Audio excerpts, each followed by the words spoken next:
Merry Christmas everyone and welcome back to the Toffee Blues, your source for all things Everton. This is your match preview for Everton's fixture against Manchester City at Goodison Park on Wednesday.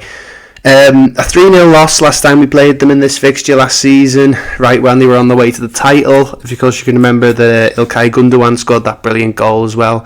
I think it might have won goal of the season actually, but yeah, as far as we're going, last time out, of course, that 2-0 defeat to Tottenham Hotspur.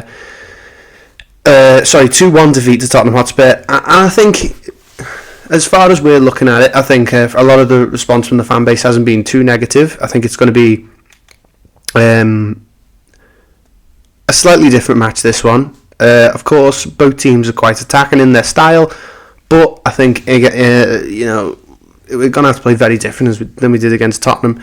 I think the game against Tottenham, there was a lot of tired legs on the pitch. There will be this time of year playing so many games. But, I think we played well, personally, against Tottenham from what I've seen of it.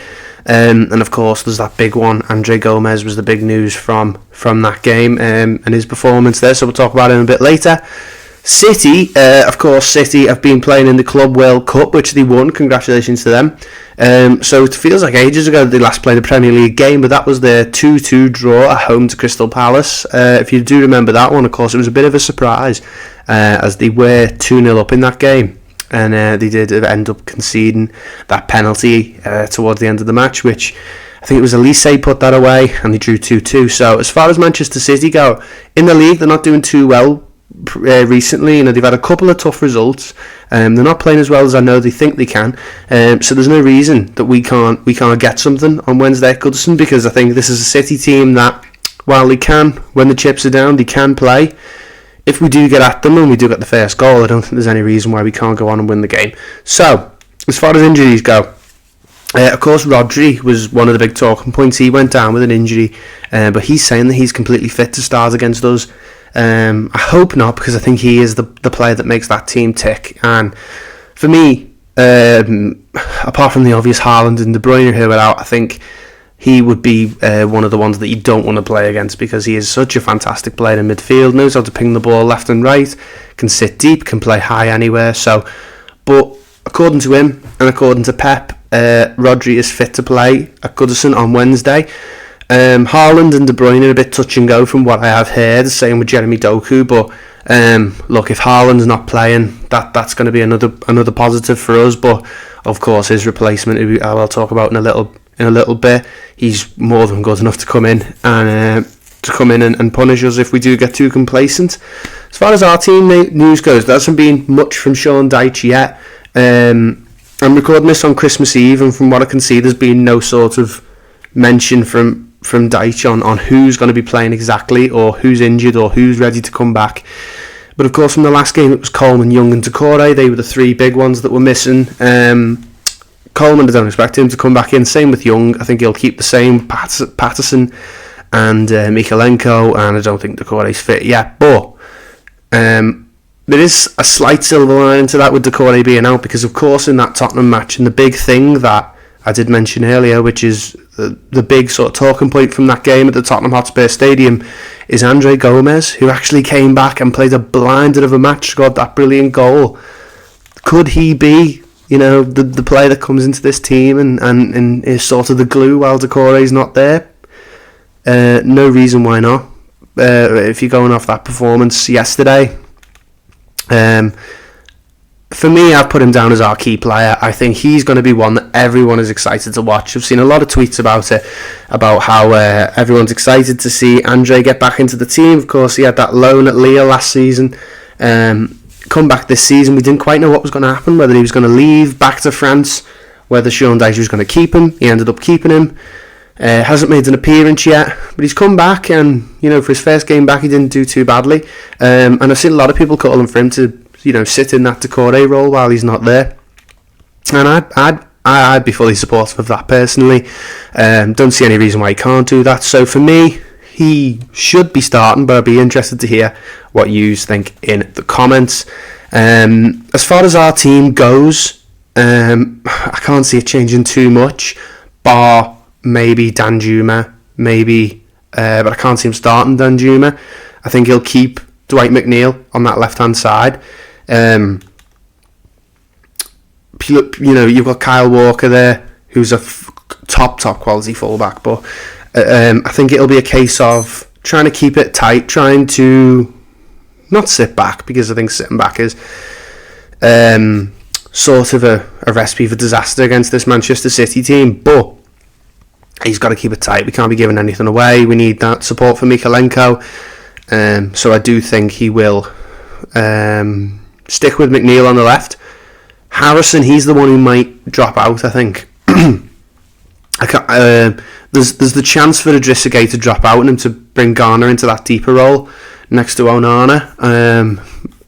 But it's either going to be Idrissa Gueye or Jack Harrison for me. He could play Garner on the wing, but I think Andre Gomes probably could start here, just behind Dominic Calvert-Lewin.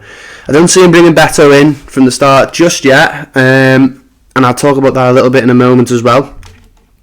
But for me, same team for us as Tottenham, minus maybe one of the midfielders for Andre Gomes, who might have them legs behind the striker, to maybe do a bit of damage, maybe get the ball into Calvert-Lewin, maybe someone better. I'd be interested to hear what you think of whether you think Gomes is better with the ball at his feet than Doucouré. I know we haven't seen too much of him, and obviously he's just had his first game back. But for me, maybe if we're trying to thread some passes through there to Calvert-Lewin, he could be better when he's got time to think over Doucouré, who's more of a Johnny on the spot sort of one-size-fits-all type midfielder, which I'm not complaining about. Absolutely love the guy.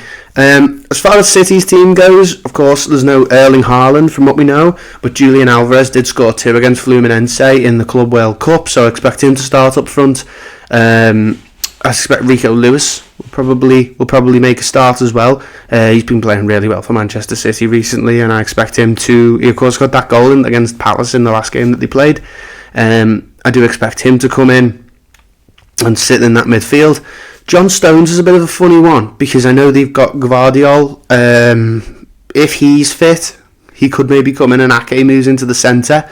But that's one that I really want to talk about, is the possibility of Dominic Calvert-Lewin and John Stones. Of course, he's got Ruben Diaz next to him, and it may be a case of Diaz working against Calvert-Lewin when those balls go up, but I know he's a much changed player than what we knew from his time at Everton, but I fancy Calvert-Lewin against John Stones if the balls are going in the air.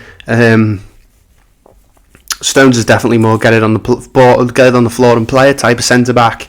Very, very quality footballer. He's a fantastic player. We know that more than any other club apart from Manchester City, that he is a very, very good player. But I'm interested to see how he gets on against Dominic Calvert-Lewin if that is the case. Of course, he'll have Ruben Diaz next to him.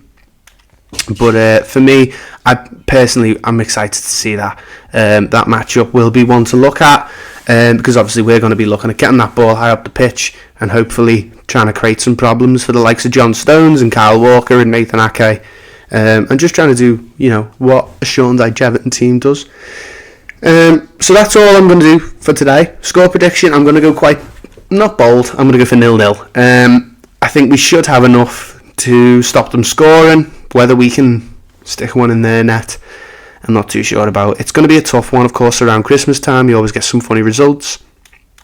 City haven't been in the greatest run of form, so I don't see no reason why we can't get anything here on Wednesday. But I'm not holding my breath. I think the team's played really well. I think there's probably a lot of tired legs in that team now, so we'll just have to wait and see what happens. But yeah, leave it in the comments down below what you think. Give us your score predictions. Should Andre Gomes start, and if so, where? Last game against Tottenham, leave us some last thoughts about that as well. Calvert-Lewin against Stones, that's another discussion. So yeah, interested to hear all of your thoughts in the comment section down below. I'll have a read through and try and respond to as many as I can. Of course, this as well is the last video before Christmas, so Merry Christmas to all the Toffee Blue supporters out there. Thank you for watching, not just mine, but all of the channel's videos this year. Hope you've enjoyed them. I hope we bring a little bit of joy to your match days, even if we do lose or we do win. I hope we still, I hope we're still doing what we're out here trying to do, which is making them more enjoyable, giving us all a platform to talk a bit more about these matches. And I hope you've enjoyed them anyway. That's what I'm trying to say. Hope you have a lovely Christmas. Everyone, stay safe, stay well. And thank you very much for watching. I'll see you in the next one.